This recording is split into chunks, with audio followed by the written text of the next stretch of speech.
대순진리회 신앙인들에게 묻습니다. 부재, 숫과 속과 시루를 세 사람에게 끼워 맞춘다고 정통이 증명됩니까? 안녕하세요. 여의주입니다. 대순진리회 신앙인들은 흔히 자신들의 종단만이 상제님의 종통을 계승한 진법이라고 주장합니다. 그 근거로 강증산 상제님과 조철제 도주, 박한경 도전을 하나의 계승 구조로 세우고 이 세 분을 이른바 삼존상제로 받듭니다.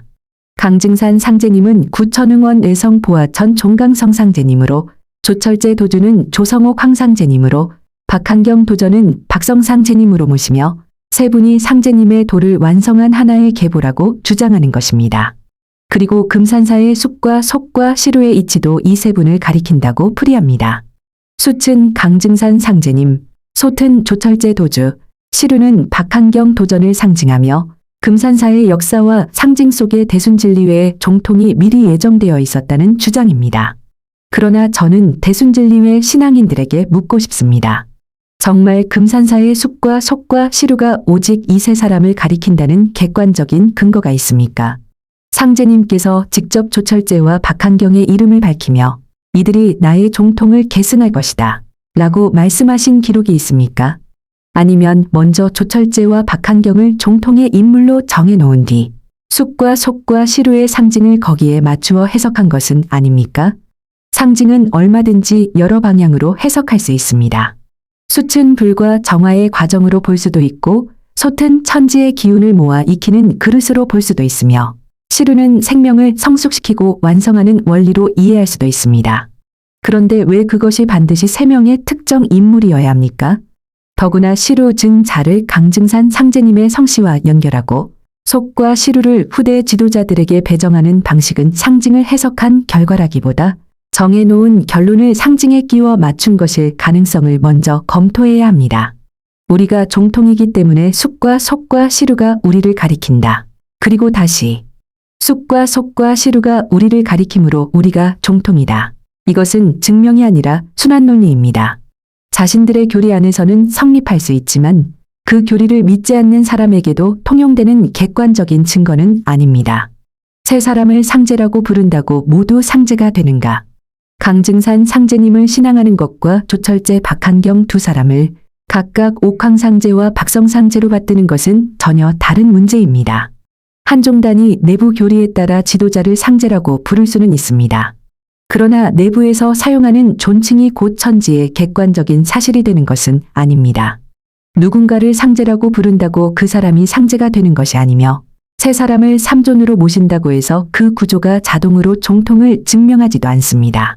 중요한 것은 호칭이 아니라 근거입니다. 상제님 말씀에 직접적인 근거가 있는가? 당시의 역사적 기록이 뒷받침하는가? 후대에 만들어진 해석이 앞선 결론을 강화하는 방식은 아닌가? 다른 해석 가능성을 배제할 만큼 명백한가? 이 질문에 답하지 못하면서 대순만이 진법이고 우리만이 종통이다 라고 선언한다면 그것은 진리를 증명하는 태도가 아니라 자신의 믿음을 절대화하는 태도입니다. 종통을 말하기 전에 현실을 보십시오. 대순진리회가 진정 상제님의 유일한 종통이며 진법이라고 주장하려면 적어도 그 종통이 현실에서 어떤 열매를 맺었는지를 돌아보아야 합니다. 제공된 기사와 자료에 따르면 박한경 도전 사후 후계자와 적법한 종단 대표가 명확하게 정리되지 않으면서 오랜 내부 분규가 발생했습니다.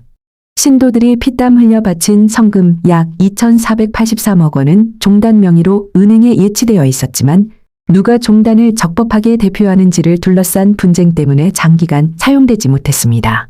세월이 흐르며 이자가 붙어 기사에서는 그 돈이 약 4,160억 원에 이르렀다고 보도합니다. 그 돈은 지도자 개인의 돈이 아닙니다. 신도들이 상제님 사업과 구호자선, 사회복지, 교육사업에 쓰이기를 바라며 바친 혈성금입니다. 생활비를 아끼고 가족에게 쓸 돈을 줄이며 때로는 빚까지 내어 바친 사람들의 정성이 들어있는 돈입니다. 그런데 그 막대한 성금이 약 30년 동안 좋은 곳에 제대로 쓰이지 못하고 은행에 묶여 있었다면 이것을 단지 법률적 문제라고만 할 수 있습니까?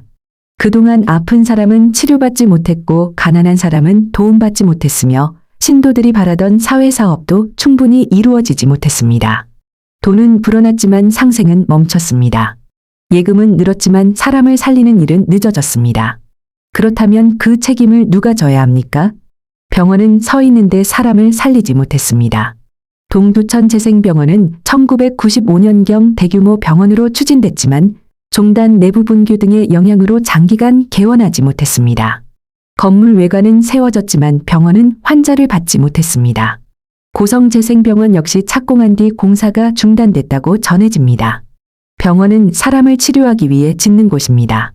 그러나 수천억 원의 성금과 거대한 건물이 있으면서도 대표권과 운영권을 둘러싼 다툼으로 수십 년 동안 사람을 제대로 살리지 못했다면 과연 무엇을 상생이라고 말할 수 있습니까? 상생은 간판이 아닙니다. 상생은 구호도 아닙니다. 사람을 살리는 실제 행동입니다. 남을 잘되게 하라 고 가르치면서 신도들의 혈성금 수천억 원이 누구도 집행하지 못하는 돈으로 묶여 있다면 먼저 그 현실부터 성찰해야 합니다. 같은 종단의 신도들이 본원을 두고 충돌했습니다. 최근 보도에서는 서울 중곡동 본원을 둘러싸고 대순진리회 내부 방면들이 장기간 대치했다는 내용도 전해졌습니다. 한쪽이 본원을 점거하고 다른 쪽은 외부에서 이를 압박했으며 수백 명의 신도들이 대치하는 과정에서 몸싸움과 부상자까지 발생했다고 합니다. 갈등의 배경에는 종단 명의의 약 4천억 원과 동두천 재생병원 건립 및 운영 문제가 작용한 것으로 보도됐습니다. 물론 각 방면은 자신들이 종단과 병원을 지키기 위한 것이라고 주장할 것입니다. 한쪽은 병원을 완공해 성금을 공익적으로 사용하겠다고 말하고 다른 쪽은 적법하지 않은 방식으로 돈과 병원 운영권을 장악하려는 시도라고 반박합니다. 그러나 어느 쪽의 주장이 옳든 간에 변하지 않는 사실이 있습니다. 같은 상제님을 모신다는 사람들이 서로를 막아서고 본원을 점거하고 물과 식량의 공급을 막으며 몸싸움까지 벌이는 상황이 발생했다는 것입니다. 이런 현실을 그대로 두고도 우리만이 해원상생의 진법이다 라고 자신있게 말할 수 있습니까? 남의 원한을 풀어주기 전에 내부의 원한부터 풀어야 하지 않습니까? 남을 잘되게 하기 전에 같은 종단 신도들을 원수처럼 대하는 현실부터 바로잡아야 하지 않습니까? 후계자가 분명했다면 왜 수십 년간 대표자를 정하지 못했습니까? 대순진리회는 조철제 도주에서 박한경 도전으로 종통이 분명하게 이어졌다고 주장합니다. 그렇다면 박한경 도전 이후에는 왜 종단을 대표할 후계자와 대표 체계가 분명하게 세워지지 못했습니까? 왜 여러 사람이 자신이 적법한 대표라고 주장하며 법정에 갔습니까? 왜 법원은 특정 인물을 종단의 적법한 대표로 쉽게 인정하지 못했습니까? 왜 공동대표나 임시종무원장을 세우고 중앙종의회를 개최하기 위해 수십 년 동안 논의를 이어가야 했습니까? 종통이 하늘로부터 명확히 이어지는 것이라면 지도자 한 분의 사후에 조직 전체가 이처럼 장기간 갈라지는 현실을 어떻게 설명해야 합니까? 박한경 도전까지 종통이 완성되었기 때문에 그 이후에는 후계자가 필요 없다 고 말할 수도 있을 것입니다. 그러나 그렇다면 종단의 재산과 조직, 신도들의 성금을 관리할 합법적이고 투명한 체계는 왜 미리 마련하지 못했습니까?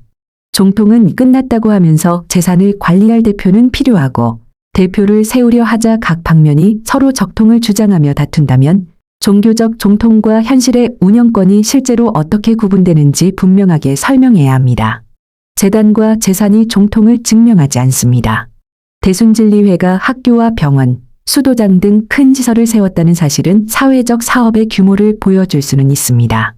그러나 건물의 크기가 종통의 크기를 증명하지는 않습니다. 신도의 수가 진법을 증명하지도 않습니다. 재산의 액수가 하늘의 인정을 나타내는 것도 아닙니다.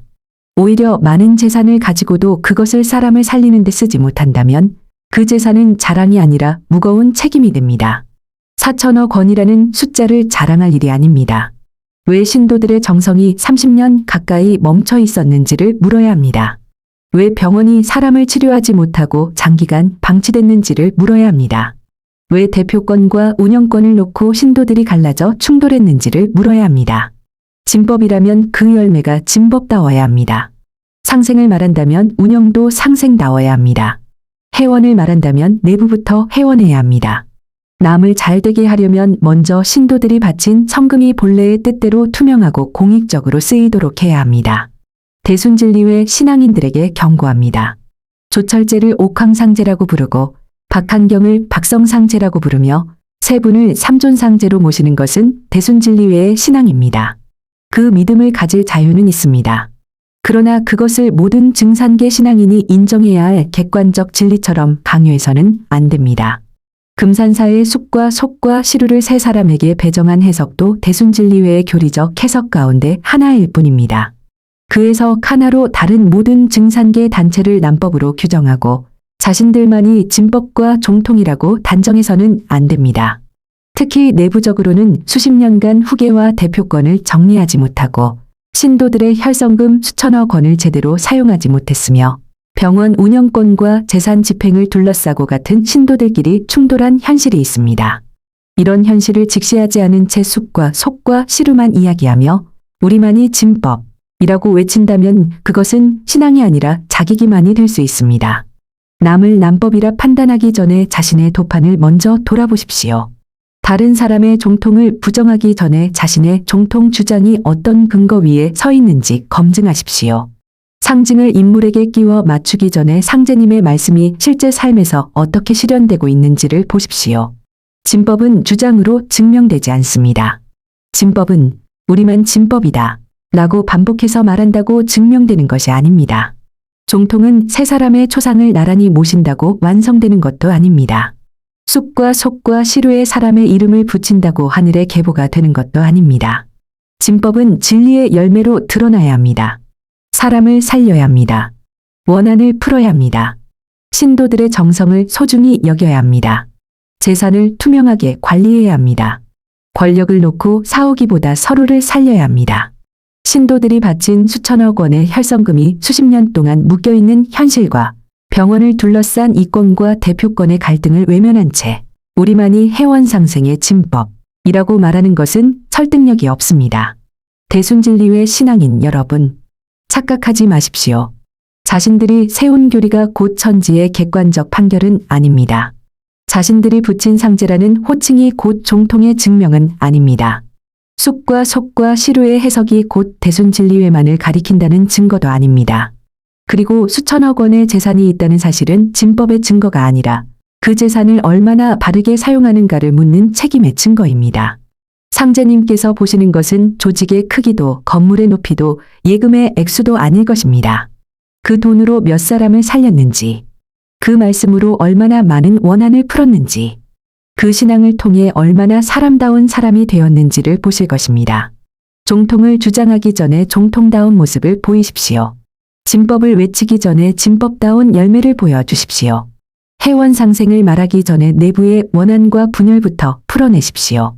그것이 대순진리회가 다른 증산계 신앙인들에게 우리만이 진법이라고 말하기 전에 먼저 해야 할 일입니다.